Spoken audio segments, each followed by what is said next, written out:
ನಮಸ್ಕಾರ. ಇಂದಿನ ನಮ್ಮ ಆಳವಾದ ಚರ್ಚೆಗೆ ಸ್ವಾಗತ. ನಮಸ್ಕಾರ. ಇವತ್ತು ನಾವು ಯೋಗದ 2 ಮುಖ್ಯ ದಾರಿಗಳ ಬಗ್ಗೆ ಮಾತಾಡೋಣ ಅಂದ್ಕೊಂಡಿದ್ವಿ. ಒಂದು ಕರ್ಮ ಸನ್ಯಾಸ, ಅಂದ್ರೆ ಕರ್ಮಗಳನ್ನು ಬಿಡೋದು. ಕರ್ಮ ತ್ಯಾಗ ಅಂತಾರಲ್ಲ ಅದು. ಹೌದು. ಇನ್ನೊಂದು ಕರ್ಮಯೋಗ, ಅಂದ್ರೆ ನಿಷ್ಕಾಮ ಕರ್ಮ. ಇವೆರಡರಲ್ಲಿ ಯಾವುದು ಹೆಚ್ಚು ಒಳ್ಳೆಯದು? ಇದು ಬಹಳ ಹಳೆಯ ಪ್ರಶ್ನೆ. ಗೀತೆಯ ಕಾಲದಿಂದಲೂ ಇದೆ. ಹೌದು. ಇವತ್ತಿನ ನಮ್ಮ ಚರ್ಚೆಗೆ ಭಗವದ್ಗೀತೆಯ 5ನೇ ಅಧ್ಯಾಯ, ಆಮೇಲೆ ಈ ಶಂಕರರ ಭಾಷ್ಯ ಮತ್ತೆ ಯೋಗದ ಬೇರೆ ಬೇರೆ ವಿಚಾರಗಳು ಆಧಾರವಾಗಿವೆ. ಸರಿ. ನಮ್ಮ ಉದ್ದೇಶ ಇಷ್ಟೇ: ಈ 2 ದಾರಿಗಳ ನಡುವೆ ನಿಜವಾಗ್ಲೂ ಏನ್ ಸಂಬಂಧ ಇದೆ, ಮತ್ತೆ ಗೀತೆ ಯಾವುದನ್ನ ಹೆಚ್ಚು ಸರಿ ಅಂತ ಹೇಳುತ್ತೆ ಅಂತ ಸ್ವಲ್ಪ ಆಳವಾಳಿ ನೋಡೋದು. ಓಕೆ, ಸರಿ, ಶುರು ಮಾಡೋಣವೇ? ಖಂಡಿತ. ನೀವ್ ಹೇಳ್ದ ಹಾಗೆ ಈ ಪ್ರಶ್ನೆನೇ 5ನೇ ಅಧ್ಯಾಯದ ಶುರುನಲ್ಲಿ ಬರುತ್ತೆ.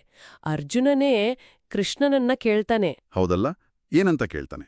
ಅವನು ಹೇಳ್ತಾನೆ, ಕೃಷ್ಣ, ನೀನು ಒಂದ್ಸಲ ಕರ್ಮಗಳನ್ನ ಬಿಡೋದು ಒಳ್ಳೇದು ಅಂತೀಯಾ, ಇನ್ನೊಂದ್ಸಲ ಕರ್ಮಯೋಗ ಮಾಡುವಂತ ಹೊಗಳ್ತೀಯಾ? ಇವೆರಡರಲ್ಲಿ ಖಚಿತವಾಗಿ ಯಾವುದು ಶ್ರೇಷ್ಠ ಅಂತ ಕೇಳ್ತಾನೆ. ಈ ಗೊಂದಲ ತುಂಬಾ ಜನರಿಗೆ ಇರುತ್ತೆ ಅಲ್ವಾ? ಕೃಷ್ಣ ಏನು ಉತ್ತರ ಕೊಡ್ತಾನೆ ಇದಕ್ಕೆ? ಕೃಷ್ಣ ಸ್ಪಷ್ಟವಾಗಿ ಹೇಳ್ತಾನೆ, ಕರ್ಮ ಸನ್ಯಾಸ, ಕರ್ಮಯೋಗ ಎರಡೂ ಒಳ್ಳೆಯದನ್ನೇ ಮಾಡುತ್ತವೆ. ಅಂದ್ರೆ ಮೋಕ್ಷಕ್ಕೆ ದಾರಿ ತೋರಿಸ್ತವೆ. ಓಕೆ, ಎರಡೂ ಒಳ್ಳೇದು. ಹೌದು. ಆದ್ರೆ ಇವೆರಡರಲ್ಲಿ ಕರ್ಮ ಸನ್ಯಾಸಕ್ಕಿಂತ ಕರ್ಮಯೋಗ ಇದೆಯಲ್ಲ, ಅದು ಮಾಡೋದಕ್ಕೆ ಸುಲಭ. ಹಾಗಾಗಿ ಅದೇ ಹೆಚ್ಚು ಸೂಕ್ತ ಅಂತ ಹೇಳ್ತಾನೆ.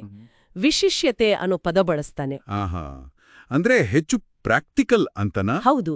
ಒಂದು ಉದಾಹರಣೆ ಕೊಡ್ಬೇಕು ಅಂದ್ರೆ, ಈಗ ನದಿ ದಾಟ್ಬೇಕು, ಈಜುಕೊಂಡು ಹೋಗ್ಬಹುದು. ಆದ್ರೆ ಎಲ್ರಿಗೂ ಈಜು ಬರಲ್ಲ, ಕಷ್ಟ ಆಗ್ಬೋದು. ಆದ್ರೆ ಒಂದು ದೋಣಿ ಇದ್ರೆ ಆಗೆಲ್ಲವೂ ಸುಲಭವಾಗಿ ಸೇಫ್ ಆಗಿ ದಾಟ್ಬೋದು. ಕರೆಕ್ಟ್. ಇಲ್ಲಿ ಕರ್ಮಯೋಗ ಅನ್ನೋದು ಆ ದೋಣಿ ತರಹ, ಎಲ್ರಿಗೂ ಅನುಸರಿಸೋಕೆ ಸುಲಭವಾದ ದಾರಿ. ಇದು ಒಳ್ಳೆ ಹೋಲಿಕೆ. ಹಾಗಾದ್ರೆ ಸಾಮಾನ್ಯವಾಗಿ ನಾವು ಸನ್ಯಾಸಿ ಅಂದ್ರೆ ಎಲ್ಲಾ ಬಿಟ್ಟವರು ಅನ್ಕೋತೀವಲ್ಲ. ಗೀತೆಯ ಪ್ರಕಾರ ನಿಜವಾದ ಸನ್ಯಾಸಿ ಯಾರು? ಬರೀ ಕರ್ಮ ಬಿಟ್ಟವನ? ಅಲ್ಲಲ್ಲ. ಗೀತೆ ಅದನ್ನ ಬೇರೆ ರೀತಿ ಹೇಳುತ್ತೆ. ಯಾರೂ ಯಾರನ್ನೂ ದ್ವೇಷಿಸುವುದಿಲ್ಲವೋ, ಅಂದ್ರೆ ನದ್ವೇಷ್ಟಿ ಹೇಳ್ತಾನೆ. ಓ, ಇಂಥ ಮನಸ್ಥಿತಿ ಇರೋನೋ ಅವನು ಹೊರಗಡೆ ಕರ್ಮ ಮಾಡ್ತಿದ್ರೂ ಕೂಡ ಸುಲಭವಾಗಿ ಬಂಧನದಿಂದ ಬಿಡುಗಡೆ ಆಗ್ತಾನೆ. ಇದು ಬಹಳ ಸ್ವಾರಸ್ಯಕರವಾಗಿದೆ. ಅಂದ್ರೆ ಹೊರಗಡೆ ಕೆಲಸ ಮಾಡ್ತಿದ್ರೂ ಒಳಗಡೆ ಸನ್ಯಾಸಿಯಾಗಿರ್ಬಹುದು. ಖಂಡಿತ. ಹಾಗಾದ್ರೆ ಈ ಸಾಂಖ್ಯ ಅಂದ್ರೆ ಜ್ಞಾನ ಮಾರ್ಗ ಮತ್ತೆ ಕರ್ಮಯೋಗ ಇವು ಬೇರೆ ಬೇರೆ ದಾರಿಗಳಲ್ವಾ? ಕೆಲವರು ಹಾಗೆ ಹೇಳ್ತಾರಲ್ಲ. ಸರಿಯಾದ ತಿಳುವಳಿಕೆ ಇಲ್ದವರು, ಅಂದ್ರೆ ಬಾಲಾಹ ಅಂತ ಗೀತೆ ಹೇಳುತ್ತೆ, ಅವರು ಮಾತ್ರ ಇವೆರಡೂ ಬೇರೆ ಬೇರೆ ಫಲ ಕೊಡುತ್ತೆ ಅನ್ಕೋತಾರೆ. ಪಂಡಿತರಲ್ಲ ಅಂತನಾ? ಹೌದು, ಪಂಡಿತರು ಹಾಗೆ ಹೇಳಲ್ಲ. ಯಾಕಂದ್ರೆ ವಾಸ್ತವವಾಗಿ ಎರಡರ ಗುರಿ ಒಂದೇ, ಅದೇ ಪರಮಾತ್ಮನ ಅರಿವು. ಯಾವುದಾದ್ರೂ ಒಂದು ಮಾರ್ಗವನ್ನು ಸರಿಯಾಗಿ ಹಿಡಿದ್ರೂ ಎರಡರ ಫಲವನ್ನು, ಅಂದ್ರೆ ಜ್ಞಾನ ಮತ್ತು ಮೋಕ್ಷವನ್ನು ಪಡಿಬೋದು. ಇನ್ನೊಂದು ಮುಖ್ಯವಾದ ವಿಷಯ ಅಂದ್ರೆ ಏನು? ಕರ್ಮಯೋಗ ಮಾಡದೆ ಸುಮ್ನೆ ಹೊರಗಿಂದ ಕರ್ಮ ಬಿಟ್ಟು ಸನ್ಯಾಸ ತಗೊಳ್ಳೋದಿದೆಯಲ್ಲ, ಅದು ತುಂಬಾ ಕಷ್ಟ ಅಂತ ಗೀತೆ ಹೇಳುತ್ತೆ. ದುಃಖ ಮಾಪ್ತುಮ ಯೋಗತಃ ಅಂತ. ಓಹೋ, ಅಂದ್ರೆ ಮೊದಲು ಕರ್ಮಯೋಗದಿಂದ ಮನಸ್ಸನ್ನ ಸಿದ್ಧ ಮಾಡ್ಕೋಬೇಕಾ? ಹೌದು, ಖಂಡಿತವಾಗಿಯೂ. ಕರ್ಮಯೋಗದಿಂದ ಏನಾಗುತ್ತೆ ಅಂದ್ರೆ ಚಿತ್ತಶುದ್ಧಿ ಆಗುತ್ತೆ, ಮನಸ್ಸು ಶುದ್ಧ ಆಗತ್ತೆ. ಆತ್ಮಶುದ್ಧಿ ಅಂತಾರಲ್ಲ. ಅದೇ ಶಂಕರರ ಭಾಷ್ಯದಲ್ಲೂ ಇದನ್ನೇ ಒತ್ತಿ ಹೇಳ್ತಾರೆ. ಈ ಚಿತ್ತಶುದ್ಧಿ ಇದೆಯಲ್ಲ, ಇದು ಜ್ಞಾನ ಮಾರ್ಗಕ್ಕೆ ಅಥವಾ ನಿಜವಾದ ಆಂತರಿಕ ಸನ್ಯಾಸಕ್ಕೆ ಬೇಕಾದ ಒಂದು ಅರ್ಹತೆ. ಇದು ಮೊದಲನೇ ಮೆಟ್ಲು ಇದ್ದ ಹಾಗೆ. ಮನಸ್ಸು ಕ್ಲೀನ್ ಆಗದೆ ನಾನ್ ಮಾಡ್ತಿದ್ದೀನಿ ಅನ್ನೋ ಭಾವ ಹೋಗೋದು ಕಷ್ಟ ಅಲ್ವಾ? ಖಂಡಿತ. ಹಾಗಾದ್ರೆ ಈ ಕರ್ಮಯೋಗವನ್ನ ಆಚರಿಸೋದು ಹೇಗೆ? ಅದರ ಟೆಕ್ನಿಕ್ ಏನು? ಸುಮ್ನೆ ಕೆಲ್ಸ ಮಾಡೋದಲ್ಲ ತಾನೆ? ಖಂಡಿತ ಅಲ್ಲ. ಅದರ ರಹಸ್ಯ ಇರೋದೇ ಮಾಡೋ ರೀತಿಯಲ್ಲಿ. ಮುಖ್ಯವಾಗಿ 2 ಅಂಶಗಳು. ಹೇಳಿ. ಒಂದು, ಎಲ್ಲಾ ಕೆಲಸಗಳನ್ನ ಪರಮಾತ್ಮನಲ್ಲಿ ಅರ್ಪಿಸಬೇಕು. ಬ್ರಹ್ಮಣ್ಯಾದಾಯ ಕರ್ಮಾಣಿ ಅಂತಾರೆ. ಅಂದ್ರೆ ನಾನು ನನಗಾಗಿ ಮಾಡ್ತಿಲ್ಲ, ದೇವ್ರಿಗಾಗಿ ಮಾಡ್ತಿದ್ದೀನಿ ಅನ್ನೋ ಭಾವ. ಓಕೆ, ಅರ್ಪಣಾ ಭಾವ.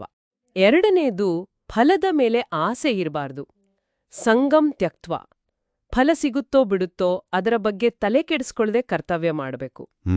ಹೀಗೆ ಮಾಡಿದ ಏನಾಗುತ್ತೆ ಅಂದ್ರೆ, ನೀರಿನಲ್ಲಿ ತಾವರೆ ಎಲೆ ಇರುತ್ತಲ್ಲ, ಅದಕ್ಕೆ ನೀರು ಅಂಟಲ್ಲ ನೋಡಿ. ಹೌದೌದು, ಪದ್ಮಪತ್ರಮಿವಾಂಭಸ. ಅದೇ ರೀತಿ ಈ ರೀತಿ ಕರ್ಮ ಮಾಡುವನಿಗೆ ಪಾಪ ಪುಣ್ಯದ ಲೇಪ ಆಗಲ್ಲ. ಅಂದ್ರೆ ಕರ್ಮ ಬಂಧಿಸುವುದಿಲ್ಲ. ಅಂದ್ರೆ ನಾನು ಮಾಡುತ್ತಿದ್ದೀನಿ ಅನ್ನೋ ಅಹಂಕಾರ, ಕರ್ತೃತ್ವ ಭಾವನೆ ಬಿಡಬೇಕು ಅಂತಾಯ್ತು. ನಿಖರವಾಗಿ. ಯೋಗಿ ಶರೀರ, ಮನಸ್ಸು, ಬುದ್ಧಿ, ಇಂದ್ರಿಯಗಳಿಂದ ಎಲ್ಲ ಕೆಲಸ ಮಾಡ್ತಾನೆ. ಆದ್ರೆ ಅವನು ನಾನು ಮಾಡ್ತಿದ್ದೀನಿ ಅಂತ ಅನ್ಕೊಳಲ್ಲ. ಮತ್ತೇಗ್ ಅನ್ಕೋತಾನೆ? ಅವನು ಇಂದ್ರಿಯಗಳು ಅವುಗಳ ಸ್ವಭಾವದಂತೆ ಅವುಗಳ ವಿಷಯಗಳಲ್ಲೇ ವರ್ತಿಸ್ತಾ ಇವೆ ಅಂತ ತಿಳ್ಕೊಂಡಿರ್ತಾನೆ. ಇಂದ್ರಿಯಾರ್ಥೇಷು ವರ್ತಂತ ಇತಿ ಧಾರಯನ್. ಹೌದು, ಅವನು ಈ 9 ಬಾಗಿಲಿರೋ ದೇಹ ಅನ್ನೋ ಪಟ್ಟಣದಲ್ಲಿರ್ತಾನೆ. ಆದ್ರೆ ತಾನು ಏನನ್ನೂ ಮಾಡ್ತಿಲ್ಲ, ಮಾಡಿಸ್ತಿಲ್ಲ ಅನ್ನೋ ಒಂದು ಅಲಿಪ್ತ ಭಾವದಿಂದ ಇರ್ತಾನೆ. ಮನಸ್ಸಿನಲ್ಲೇ ಎಲ್ಲ ಕರ್ಮಗಳನ್ನ ಸನ್ಯಾಸ ಮಾಡಿ ಆನಂದವಾಗಿರ್ತಾನೆ ಅಂತ ಗೀತೆ ಹೇಳುತ್ತೆ. ಅದ್ಭುತ. ಹಾಗಾದ್ರೆ ಮುಖ್ಯವಾಗಿ ಕರ್ಮಯೋಗ ಅನ್ನೋದು ನಾವು ಕೆಲಸವನ್ನ ನೋಡೋ ದೃಷ್ಟಿಯನ್ನೇ ಬದಲಾಯಿಸುತ್ತೆ. ಹೌದು. ಫಲದ ಆಸೆ ಇಲ್ದೆ ದೇವರಿಗೆ ಅರ್ಪಣೆ ಮಾಡಿದಾಗ ಅದು ಮನಸ್ಸನ್ನ ಶುದ್ಧ ಮಾಡುತ್ತೆ. ಆಮೇಲೆ ಜ್ಞಾನಕ್ಕೆ ದಾರಿ ಮಾಡಿಕೊಡುತ್ತೆ. ನೋಡಕ್ಕಿದು ಸುಲಭ ದಾರಿಯಾದ್ರೂ ಸರಿಯಾಗಿ ಮಾಡಿದ್ರೆ ಸನ್ಯಾಸದಷ್ಟೇ ದೊಡ್ಡ ಫಲ ಕೊಡುತ್ತೆ. ಹೌದು. ಅದಕ್ಕೆ ಗೀತೆ ಕೊನೆಯಲ್ಲಿ ಹೇಳುತ್ತೆ ನೋಡಿ, ಕರ್ಮಫಲವನ್ನ ಬಿಟ್ಟ ಯೋಗಿ ಸ್ಥಿರವಾದ ಶಾಂತಿ ಅಂದ್ರೆ ನೈಷ್ಠಿಕೀಂ ಶಾಂತಿಂ ಪಡೀತಾನೆ. ಆದ್ರೆ ಫಲದಲ್ಲಿ ಆಸೆ ಇಟ್ಕೊಂಡವನು ತನ್ನ ಆಸೆಗಳಿಂದಾಗಿಯೇ ಕರ್ಮಗಳಿಗೆ ಕಟ್ಟು ಬೀಳುತ್ತಾನೆ, ನಿಬದ್ಧತೆ ಅಂತ. ಸರಿ. ಹಾಗಾದ್ರೆ ಇವತ್ತಿನ ಈ ಚರ್ಚೆಯ ಸಾರಾಂಶ ಅಂದ್ರೆ ಗೀತೆಯ ಪ್ರಕಾರ ಕರ್ಮಯೋಗ ಮತ್ತೆ ಸನ್ಯಾಸ ಒಂದಕ್ಕೊಂದು ವಿರುದ್ಧ ಅಲ್ಲ. ಅಲ್ಲವೇ ಅಲ್ಲ. ಬದಲಿಗೆ ಒಂದೇ ಗುರಿಯಾದ ಮೋಕ್ಷಕ್ಕೆ ಕರ್ಕೊಂಡ್ಹೋಗೋ ಪೂರಕವಾದ ದಾರಿಗಳು.